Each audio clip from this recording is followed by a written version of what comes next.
देखिए, मैं एक बात बताना चाहूँगा कि इस देश में मुहिम चलती है बेटी बचाओ बेटी पढ़ाओ की। इसी देश में, ये देश युवाओं का देश है, ये देश जो है वो युवतियों का देश है, और ये देश जो है वो नई जनरेशन का देश है। मगर जिस तरीके से अतुल सुभाष, जो हमारे भाई जैसा है, उम्र में भले हमसे छोटा हो या बड़ा हो वो बात की बात है, मगर उसने उस सुसाइड नोट में एक पढ़ा लिखा व्यक्ति, एक इंजीनियर जो इंजीनियरिंग करके अपने माँ बाप को पालने पोसने के लिए उनकी बुढ़ापे की एक छड़ी, एक उनकी बुढ़ापे की जो कहते हैं मतलब एक उनकी बुढ़ापे की जो नींव थी, जो उनका बुढ़ापा पार करती, आज वो इस दुनिया में नहीं रहा। भगवान ना करे अगर अतुल सुभाष की जगह उनकी पत्नी होती और उसने इस तरीके के आरोप लगाने के बाद अगर सुसाइड किया होता, तो क्या आज सड़कों पे हजारों लाखों लोग नहीं बैठे होते? क्या सड़कों पे आज मोमबत्ती गैंग, ये जो जितने भी लोग सहानुभूति दिखाते हैं और जो कहते हैं बेटी बचाओ बेटी पढ़ाओ, मैं खुद कहता हूँ बेटी बचाओ और बेटी पढ़ाओ मुहिम मोदी जी ने भी चलाई है, उससे पहले कांग्रेस सरकार ने भी चलाई थी, और भारत सरकार की ये जो मुहिम है बहुत अच्छी मुहिम है। मगर मैं ये पूछना चाहता हूँ आप सभी युवाओं से, जितने भी माताएं बहनें मेरे मित्र इस वीडियो को देख रहे हैं, क्या इस देश में बेटी बचाओ बेटी पढ़ाओ की मुहिम चलेगी तो बेटों को कब बचाया जाएगा और कब तक बेटे जो है वो प्रताड़ित होते रहेंगे? इसमें कोई हिंदू हो, मुसलमान हो, सिख हो, ईसाई हो, मैं आपको बताना चाहूँ तो पिछले कई वर्षों से, लगभग 15 से 20 सालों से, सन 2005 के बाद से एक मैन सेल की भी स्थापना हुई है, जिसमें बहुत से लोग प्रताड़ित होकर, इस बात को आप मजाक में या कुछ गलत वे में मत लेके जाइएगा, हो सकता है भगवान ना करे आपके परिवार के साथ भी कुछ ऐसा हादसा ना बीत जाए सब आगे फ्यूचर में।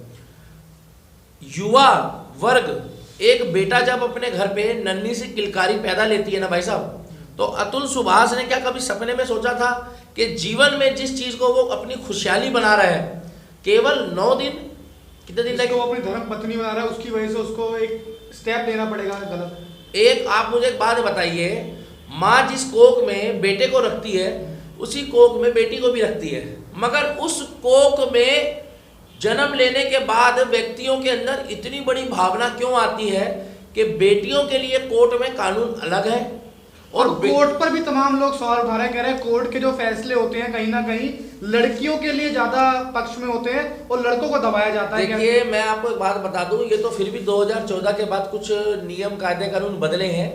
मैं ये नहीं कह रहा कि उसमें मतलब कि पिछली सरकारों की गलती थी, बिल्कुल गलती थी उसमें पिछली सरकारों की। इन सरकारों में बहुत सी चीज़ें ऐसी न्यूट्रल करी है। पहले तो भगवान ना करे अगर कोई बहन बेटी किसी की कहती थी, किसी के साथ कोई जेन्युइन प्रॉब्लम भी हो तो उसकी प्रॉब्लम सॉर्ट आउट होनी चाहिए। पहले तो छूटते कहती थी कि मैं तुम्हें झूठे केस में फंसा दूंगी और मैं पूरे परिवार को बंद कराऊंगी, मैं तो सास ससुर के ऊपर भी झूठा आरोप लगाऊंगी।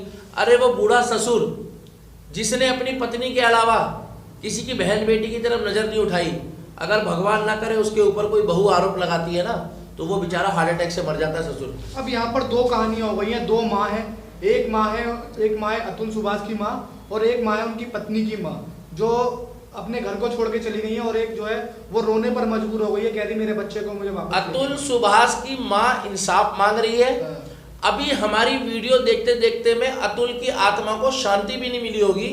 और पहली बात तो मैं सभी युवाओं को हाथ जोड़ के एक विनती करता हूं कि भगवान ना करे अगर आपके साथ कोई ऐसी घटना हो रही हो तो प्लीज आप लोग अतुल सुभाष की तरह ऐसा कदम ना उठाए, आप न्यायालय के पास जाए, आप पीएम नरेंद्र मोदी जी को चिट्ठी लिखें। न्यायालय पर सवाल उठा दिया उन्होंने बोला कि ऐसी सोसाइटी जो है वो होती है, ये मैं बता रहा हूँ, वो हंसने लगे फिर।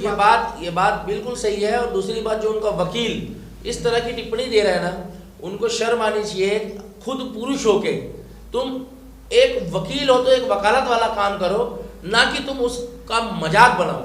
क्योंकि अभी इस दुनिया के बाद भी एक दुनिया होती है ऊपर, उस दुनिया में अगर आपने इस दुनिया में आपको इंसाफ नहीं मिला तो उस दुनिया में आपको जवाब देना बहुत जरूरी है। अगर इस धरती में आपने जवाब नहीं दिया, कोर्ट से बड़ी जो अदालत होती है वो भगवान की अदालत होती है। और भगवान की अदालत में मेरा दिल कहता है, मेरी आत्मा कहती है, ये गवाही देती है कि अतुल सुभाष को भगवान न्याय देगा। न्यायालय दे या ना दे, मैं खुद नहीं कहूँगा कि मैं न्यायालय पे पूरा विश्वास करता हूँ, भारत के संविधान पे मैं विश्वास करता हूँ, भारत के न्यायालय में मैं विश्वास करता हूँ, हाँ। मगर इतना आंख मूंद के नहीं करता। हाँ। जिस तरीके से उस व्यक्ति को बोला जाता है कि आपको 3 करोड़ रुपए देने पड़ेंगे, हाँ। ऐसा एक अतुल सुभाष इस दुनिया में नहीं है। मैं आपको बार बार कैमरे के माध्यम से बताना चाहता हूँ, ऐसे मैं कोई भड़का नहीं रहा ना, मैं कोई बहकावे में ला रहा हूँ।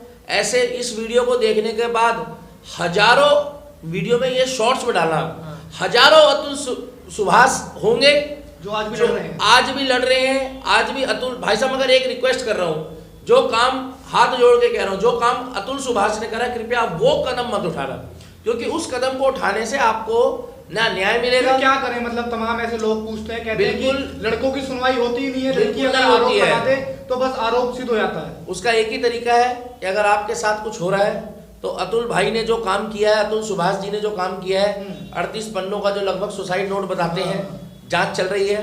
दूसरा, उन्होंने जो 1 घंटे 18 मिनट तकरीबन की उनकी वीडियो भी है, जो उनकी वीडियो है, वीडियो पुख्ता सबूत है, सुसाइड नोट पुख्ता सबूत है।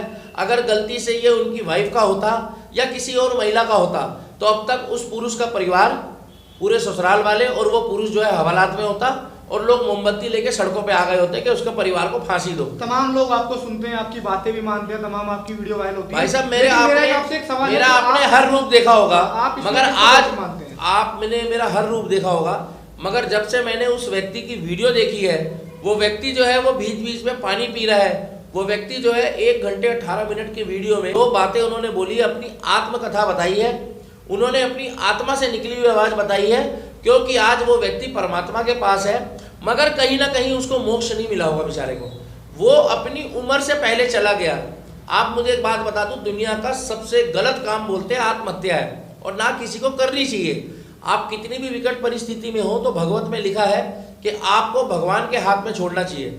मगर आप ये सोच सकते हो कि जिस व्यक्ति ने अपने जीवन में इतना स्ट्रगल करा होगा, जो व्यक्ति आज मानता हूं मैं महीने के 80,000 रुपये कमा रहा होगा लगभग, जो व्यक्ति अपनी वाइफ को उसमें से 40,000 रुपये दे रहा है, जो व्यक्ति तरस रहा है उस सुसाइड नोट में, उसने वीडियो में बोला है कि मैं अपने बेटे को देखने को, अपने बेटे के दीदार करने को तरस गया, मैं बेटा ही था ना उसका, तो क्या उसका अधिकार नहीं बनता?